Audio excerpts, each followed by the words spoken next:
Hey Leute, willkommen bei Lucky Recipes. Heute zeigen wir euch, wie euch zu Hause ein sensationelles Paneer Tikka Masala gelingt. Gegrillte Panierspieße ummantelt mit einer Joghurtmarinade und getaucht in eine rauchig-würzige Tomatensauce. So holt ihr Tandoor-Ofengeschmack in eure Küche. Paneer Tikka Masala besteht aus zwei essentiellen Komponenten. Zum einen das Paneer Tikka, das sind die gegrillten und marinierten Käsestücke, und zum anderen das Masala, damit ist in diesem Fall die Signature-Soße gemeint. Als erstes bereiten wir das Paneer Tikka vor. Wir brauchen dafür sehr stabilen und gut gepressten Paneer, damit wir ihn gut ausspießen können. Der Paneer aus indischen Geschäften eignet sich dafür super. Ihr könnt alternativ auch Halloumi nehmen, das schmeckt zwar etwas anders, aber auch genial. Lasst in diesem Fall aber das Salz in der Marinade weg und dosiert es auch vorsichtiger in der Soße, denn Halloumi ist wesentlich salziger als Paneer. Den Paneer bereiten wir auf Spießen im Backofen zu. Beim Schneiden der Zutaten für den Spieß solltet ihr darauf achten, dass ihr alles recht quadratisch schneidet, dann fällt es euch später leichter, die Spieße im Backofen zu drehen.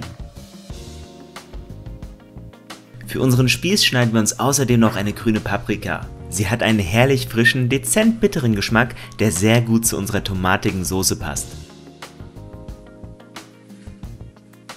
Achtet darauf, dass ihr sie ungefähr in die gleiche Größe wie euren Paneer schneidet. Jetzt kommen noch rote Zwiebeln dazu, die wir achteln. Sie bilden mit ihrer Farbe und leicht süßlich milder Note sowohl optisch als auch geschmacklich einen schönen Kontrast zur Paprika. Brecht sie schon mal in Stücke, damit ihr sie später besser ausspießen könnt. Als Basis für die Marinade nehmen wir Joghurt und Kichererbsenmehl. Gebt das Kichererbsenmehl durch ein Sieb, damit es nicht verklumpt. Das Kichererbsenmehl sorgt dafür, dass die Marinade besser an den Spießen haftet. Jetzt verrührt die beiden Zutaten, bis ihr eine gleichmäßige Masse habt. In die Gewürzmischung kommt unter anderem unser selbstgemachtes Currypulver. Den Link findet ihr unten. Nehmt alternativ Madras Curry.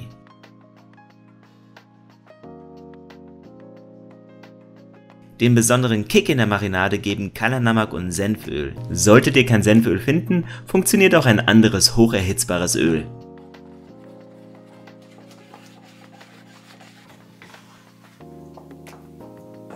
Arbeitet den Paneer, die Paprika und Zwiebeln langsam und sorgfältig in die Marinade ein, damit sie von allen Seiten bedeckt sind. Lasst anschließend alles für 30 Minuten ziehen. Als nächstes widmen wir uns der Tikka Masala Soße. Dafür blumen wir zunächst Kardamom und Cassia-Zimt für ein paar Sekunden in heißem Ghee. Gebt anschließend die gehackten Zwiebeln dazu und lasst sie braten. Sobald die Zwiebeln anfangen zu bräunen, fügt gehackten Knoblauch, Ingwer, Tomatenmark und eure Pulvergewürze hinzu.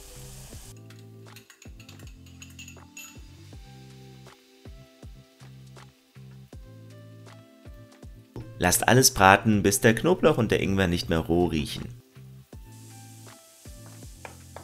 Gebt jetzt gehackte Tomate hinzu und bratet sie an, bis das Öl an den Seiten hervortritt.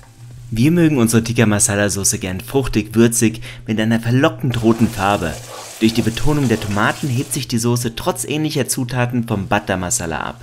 Sobald eure Soße eingekocht ist, fischt die Gewürze heraus und stellt die Pfanne vom Herd.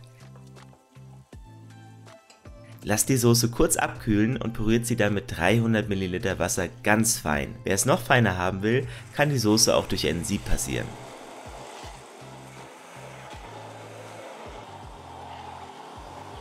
Kocht die Soße wieder auf und lasst sie ein paar Minuten bei geschlossenem Deckel köcheln.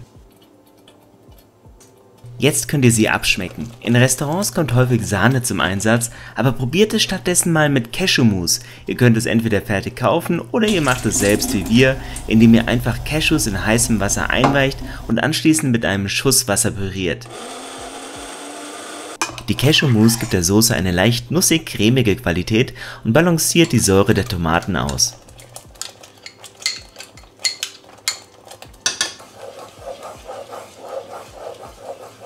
Neben Zucker, Salz und Garam Masala ist vor allem das Kasuri Methi für den authentischen Geschmack wichtig. Kasuri Methi ist getrockneter Boxhornklee, den man entweder im indischen Geschäft oder online kaufen kann. Einen Link dazu findet ihr in der Beschreibung. Um dem Tikka Masala seine typische Rauchnote zu verleihen, nehmen wir heute Liquid Smoke. Traditionell werden Tikkas eigentlich im Tandoor-Ofen gegrillt und verleihen dann auch der Soße eine schöne Smokiness. Aber da wir das im Backofen nicht so hinbekommen, helfen wir eben ein wenig nach. Alternativ zu Liquid Smoke könnt ihr auch Hickory-Salz oder Räucherpaprika verwenden. Schaltet jetzt den Herd aus und lasst eure Soße in der Resthitze ruhen und wir kümmern uns wieder um die Tikkas. Bereitet jetzt eure Spieße vor, indem ihr immer abwechselnd Panier, Paprika und Zwiebeln ausspießt, ganz bis nach oben hin. Zum Backen hängen wir die Spieße frei über eine Auflaufform. Das hat zwei Vorteile. Zum einen fängt die Form die tropfende Marinade auf, damit sie nicht am Backofen anbrennt, und zum anderen haften eure Spieße nicht am Backblech, wenn ihr sie später umdrehen wollt. Für die Spieße geht es jetzt ab in den Backofen. Backt sie erst 10 Minuten auf 180 Grad Umluft, damit sie durch sind. Dann dreht den Ofen auf Maximum und Grillstufe, bis sich erste Röststellen auf dem Panier bilden. Bei uns hat das etwa 3 Minuten gedauert. Dreht dann eure Spieße um und grillt auch die andere Seite nach dem gleichen Schema.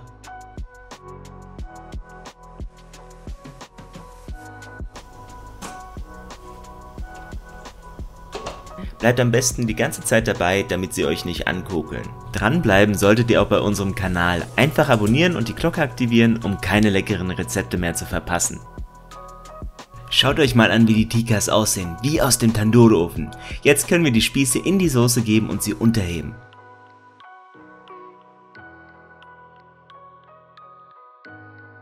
Garniert euer Tikka Masala mit frischer Minze und serviert es herrlich dampfend zusammen mit Basmati-Reis oder Naan. Lasst es euch schmecken und bis zum nächsten Video. Tschüss!